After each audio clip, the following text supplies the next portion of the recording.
Welcome to AMC classes. आज है 1 अगस्त। तो 1 अगस्त से जुड़े हुए जितने भी इम्पोर्टेंट करंट अफेयर हैं वो आज हम इस वीडियो में डिस्कस करेंगे।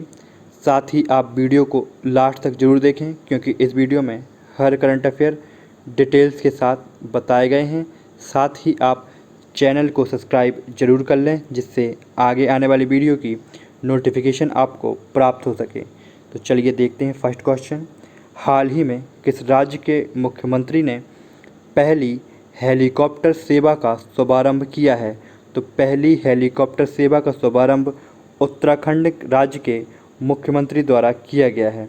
मतलब ऑप्शन सी जो है वो इसमें करेक्ट है। अब इससे जुड़ी हुई कुछ डिटेल हैं तो वो हम देखते हैं क्या है इससे जुड़ी हुई डिटेल।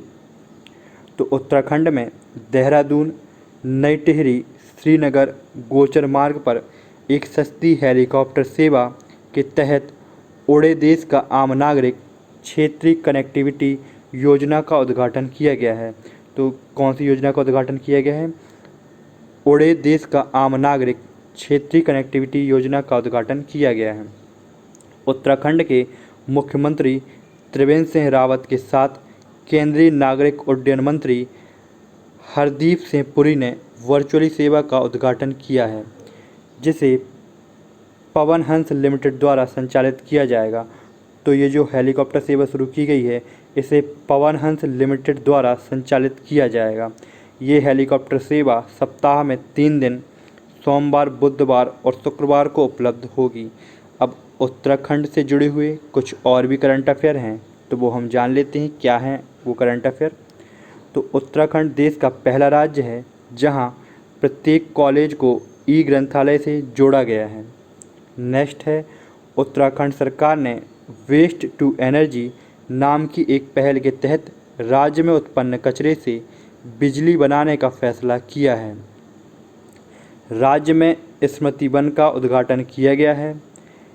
एम्स ऋषिकेश देश का पहला ऐसा सरकारी स्वास्थ्य संस्थान बन गया है जिसके पास अपना हेलीपैड है। भारत का पहला लाइकेन पार्क उत्तराखंड में है। उत्तराखंड में फूलों की घाटी है। उत्तराखंड में जिम कॉर्बेट नेशनल पार्क है। Jim Corbett national park Bharat का सबसे पुराना नेशनल पार्क है और इसका पूर्व नाम हैली नेशनल पार्क है। अब उत्तराखंड के मुख्यमंत्री, राज्यपाल और राजधानी देख लेते हैं हम। तो चलिए, तो उत्तराखंड के मुख्यमंत्री हैं त्रिवेंद्र सिंह रावत। राजधानियां हैं देहरादून और गैरसैंण। तो जो गैरसैंण राजधानी है वो ग्रीष्मकालीन राजधानी है उसकी उत्तराखंड की। और उत्तराखंड के राज्यपाल हैं बेबी रानी मौर्य। ये है उत्तराखंड यहाँ पर। हाल ही में किस राज्य सरकार ने रैपिड एंटीजन टेस्ट शुरू करने की घोषणा की है? तो रैपिड एंटीजन टेस्ट शुरू करने की घोषणा मध्य प्रदेश सरकार द्वारा की गई है। मतलब ऑप्शन बी जो है वो इसमें करेक्ट होगा। अब इससे जुड़ी हुई कुछ डिटेल हैं तो वो हम जान लेते हैं क्या है इससे जुड़ी हुई डिटेल।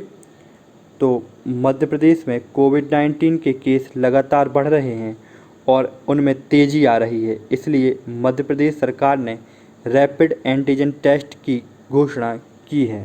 साथ ही सबसे ज़्यादा नवजात शिशु मृत्यु दर मध्य प्रदेश में है। तो याद रखिए, सबसे ज़्यादा नवजात शिशु मृत्यु दर कहाँ पर है? तो वो है मध्य प्रदेश में। अब एंटीजन होता क्या है ये हम जान लेते हैं। तो शरीर में जब कोई बाहरी चीज़ आती है जैसे वायरस, बैक्टीरिया, कोई इन्फेक्शन, तो उस बाहरी चीज़ को एंटीजन कहा जाता है। और एंटीजन के शरीर में आने के बाद शरीर जो प्रतिरोधक क्षमता डेवलप करता है उसे एंटीबॉडी कहते हैं। तो ये क्या होता है एंटीजन? हमने देखा एंटीजन वो होते हैं जब शरीर में कोई बाहरी चीज़ आ जाती है जैसे वायरस, बैक्टीरिया और इन्फेक्शन, तो उस बाहरी चीज़ को एंटीजन कहा जाता है। और जब एंटीजन शरीर में प्रवेश कर जाता है तो शरीर जो रोग प्रतिरोधक क्षमता शरीर में जो डेवलप होती है उसे एंटीबॉडी कहा जाता है। अब देख लेते हैं रैपिड एंटीजन टेस्ट कैसे काम करता है। तो जानते हैं काम कैसे करता है रैपिड एंटीजन टेस्ट। तो चलिए देखते हैं हम। नाक और गले से स्वाब यानी एक पतली सी नली से थोड़ा सा सैंपल लेते हैं। सैंपल में लार या नाक के भीतर पाए जाने वाले तरल लिया जाता है। इस तरल को टेस्ट किट में डाला जाता है, ठीक वैसे ही जैसे प्रेगनेंसी की जांच होती है। टेस्ट किट थोड़ी देर में बता देती है कि जिस व्यक्ति का सैंपल लिया गया है उसमें कोरोना वायरस है या नहीं। अब मध्य प्रदेश से जुड़े हुए कुछ करंट अफेयर हैं तो वो देख लेते हैं हम। तो रोको टोको नाम का अभियान मध्य प्रदेश सरकार द्वारा शुरू किया गया है। ये इसलिए शुरू किया गया है जो मध्य प्रदेश राज्य में मास्क नहीं पहन रहे हैं उनके लिए रोको टोको अभियान शुरू किया गया है। प्रधानमंत्री स्वनिधि योजना के कार्यान्वयन में मध्य प्रदेश राज्य शीर्ष स्थान पर है। मध्य प्रदेश राज्य का जो इंदौर जिला है उसने कोरोना अपशिष्ट के लिए पीले रंग का कूड़ादान रखने का फैसला किया है। आसपास नामक हेल्पलाइन सेवा मध्य प्रदेश सरकार द्वारा शुरू की गई है क्योंकि मध्य प्रदेश में आत्महत्या का मामला काफ़ी बढ़ गया था। इस कारण आसपास नामक हेल्पलाइन सेवा शुरू की गई है। मध्य प्रदेश में इंतजार आपका नाम का एक अभियान चलाया जा रहा है जो विदेशी पर्यटक नागरिकों को आकर्षित करने के लिए शुरू किया गया है। अब और भी कुछ करंट अफेयर मध्य प्रदेश से जुड़े हुए हैं, साथ ही मध्य प्रदेश के मुख्यमंत्री, राज्यपाल और राजधानी हम देखते हैं। तो रीवा अल्ट्रा मेगा सौर ऊर्जा परियोजना मध्य प्रदेश के रीवा जिले के गुढ़ तहसील में स्थित है। हमारा घर हमारा विद्यालय अभियान मध्य प्रदेश सरकार द्वारा शुरू किया गया है। देश में बाघों की 124 संख्या के साथ बांधागुड़ा टाइगर रिजर्व देश का नंबर 1 टाइगर रिजर्व बन गया है। तो मध्य प्रदेश राज्य में जो बांधागुड़ा टाइगर रिजर्व स्थित है वो 124 बाघों के साथ देश का नंबर 1 टाइगर रिजर्व बन गया है। मध्य प्रदेश को टाइगर स्टेट का दर्जा भी मिला है। मध्य प्रदेश सरकार ने प्रवासी मजदूरों के लिए रोजगार के अवसर पैदा करने के लिए एक समर्पित आयोग का गठन भी किया है। अब देख लेते हैं राज्यपाल।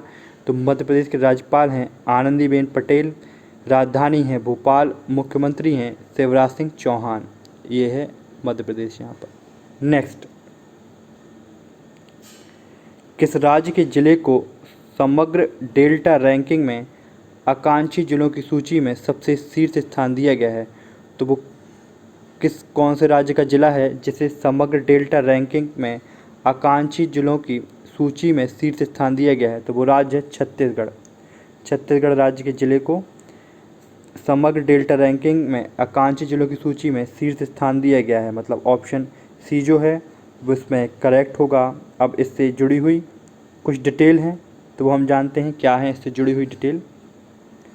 सरकारी थिंक टैंक नीति आयोग द्वारा छत्तीसगढ़ के बीजापुर जिले को फरवरी-जून 2020 की अवधि के दौरान समग्र डेल्टा रैंकिंग में आकांक्षी जिलों की सूची में सबसे शीर्ष स्थान दिया गया है।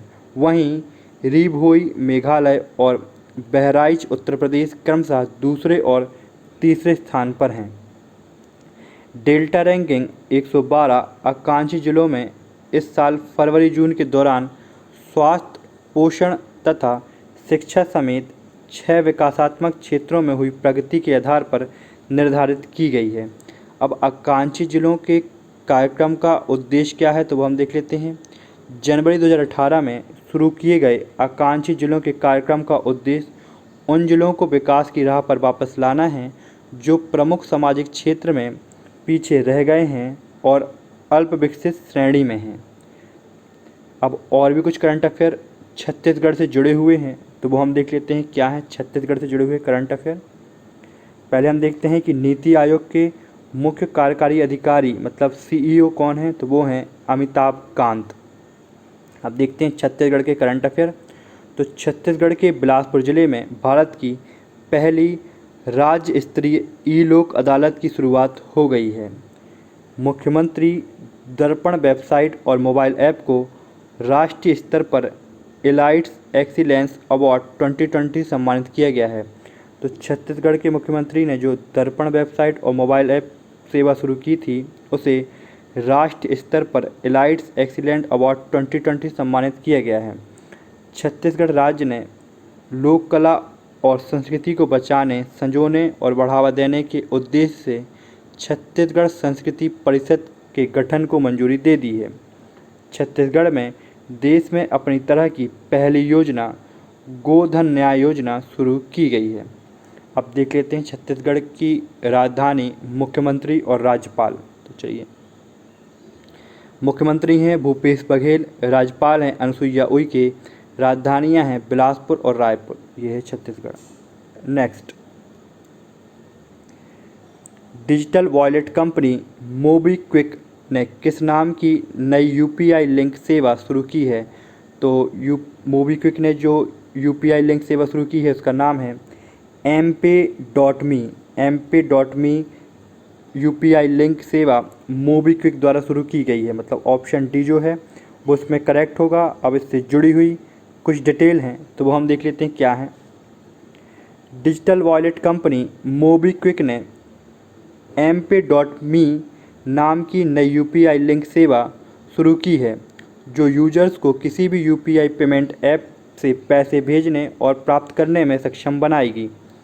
mp.me का इस्तेमाल कर बनाया गया सिंगल लिंक पैसे भेजने और प्राप्त करने के लिए कहीं भी साझा किया जा सकता है। तो इसमें जो लिंक बनाया जाएगा वो पैसे भेजने और प्राप्त करने के लिए कहीं पे भी साझा कर सकते हैं, जो मोबाइल ऐप के साथ साथ डेस्कटॉप पर भी काम करेगा। mp.me के जरिए उपयोगकर्ता अब अपने फ़ोन नंबर का उपयोग करके अपने स्वयं के मिनी निजी भुगतान गेटवे बना सकेंगे। अपना क्या कर सकते हैं, इसमें आप अपना स्वयं का मिनी निजी भुगतान गेटवे बना सकते हैं। अब और क्या है इससे जुड़ा हुआ तो वो हम देख लेते हैं। तो इस लिंक का उपयोग किसी भी यूपीआई ऐप मोबीक्विक, गूगल पे, फ़ोनपे, पेटीएम आदि के माध्यम से किया जा सकता है। अब मोबीक्विक के सीईओ देख लेते हैं। तो सीईओ हैं विपिन प्रीत सिंह, इसके सीईओ हैं। मोबीक्विक का मुख्यालय गुरुग्राम में है। नेक्स्ट, तो हाल ही में किस देश ने ऑपरेशन लीजेंड लॉन्च किया है? तो ऑपरेशन लीजेंड जो लॉन्च किया गया है वो किया गया है अमेरिका द्वारा। अमेरिका ने ऑपरेशन लीजेंड लॉन्च किया है। मतलब ऑप्शन बी जो है वो इसमें करेक्ट है। अब इससे जुड़ी हुई कुछ डिटेल हैं तो वो देख लेते हैं हम क्या हैं। अमेरिका में जो सीरियस क्राइम होते हैं उन पर काबू पाने के लिए ऑपरेशन लीजेंड लॉन्च किया गया है। ऑपरेशन लीजेंड का नाम 4 वर्षीय लीजेंड तालिफेरो के नाम पर रखा गया है, जिनकी 29 जून को मिसौरी के कैंसस सिटी में गोली मारकर हत्या कर दी गई थी। राजधानी अमेरिका की वाशिंगटन डीसी है। राष्ट्रपति डोनाल्ड ट्रंप हैं। मुद्रा अमेरिकन डॉलर है। नेक्स्ट, हाल ही में किसकी अध्यक्षता में भारत में रुकें भारत में पढ़ें समिति की स्थापना की गई है? तो डीपी सिंह की अध्यक्षता में भारत में रुकें और भारत में पढ़ें समिति की स्थापना की गई है। मतलब ऑप्शन जो सी है वो करेक्ट है। अब इससे जुड़ी हुई कुछ डिटेल हैं तो वो हम देख लेते हैं क्या हैं। भारत में रुकें और भारत में पढ़ें MHRD द्वारा इसकी स्थापना की गई है। MHRD यानी मानव संसाधन विकास मंत्रालय। अब देखते हैं इसका मतलब क्या है कि भारत में रुकें और भारत में पढ़ें जो इसकी स्थापना की गई है, इसका उद्देश्य देख लेते हैं। भारत पर रहकर अधिक छात्र पढ़ सकें तथा कोविड-19 के कारण विदेशों से भारतीय छात्र सुचारू रूप से स्वदेश वापसी कर सकें। समिति इससे संबंधित उपायों के बारे में अपने सुझाव देगी। इसलिए भारत में रुकें और भारत में पढ़ें सेवा का शुभारंभ किया गया है। अब देखते हैं, केंद्रीय मानव संसाधन विकास मंत्री रमेश पोखरियाल निशंक द्वारा मनोदर्पण पहल की शुरुआत की गई है। तो ये करंट अफेयर है मानव संसाधन विकास मंत्रालय से जुड़ा हुआ कि केंद्रीय मानव संसाधन विकास मंत्री रमेश पोखरियाल निशंक द्वारा मनोदर्पण पहल की शुरुआत की गई है। मंत्रालय का नाम बदलकर शिक्षा मंत्रालय कर दिया गया है। तो अब जो केंद्रीय मानव संसाधन विकास मंत्रालय है मतलब उसका नाम बदलकर क्या कर दिया गया है, शिक्षा मंत्रालय कर दिया गया है। नेक्स्ट, अब देखते हैं क्या है।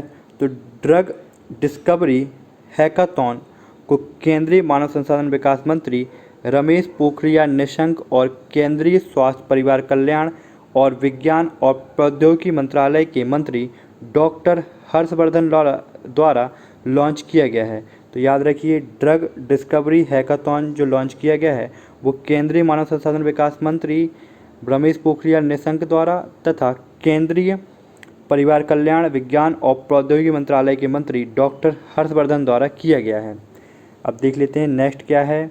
तो पीवी सिंधु ओलंपिक रजत पदक विजेता और सुनील छेत्री भारतीय राष्ट्रीय फुटबॉल टीम के सर्वाधिक गोल करने वाले खिलाड़ी की उपस्थिति में केंद्रीय मानव संसाधन विकास मंत्री और केंद्रीय खेल युवा मामले मंत्री किरण रिजिजू द्वारा फिट है तो हिट है इंडिया कार्यक्रम लॉन्च किया गया है।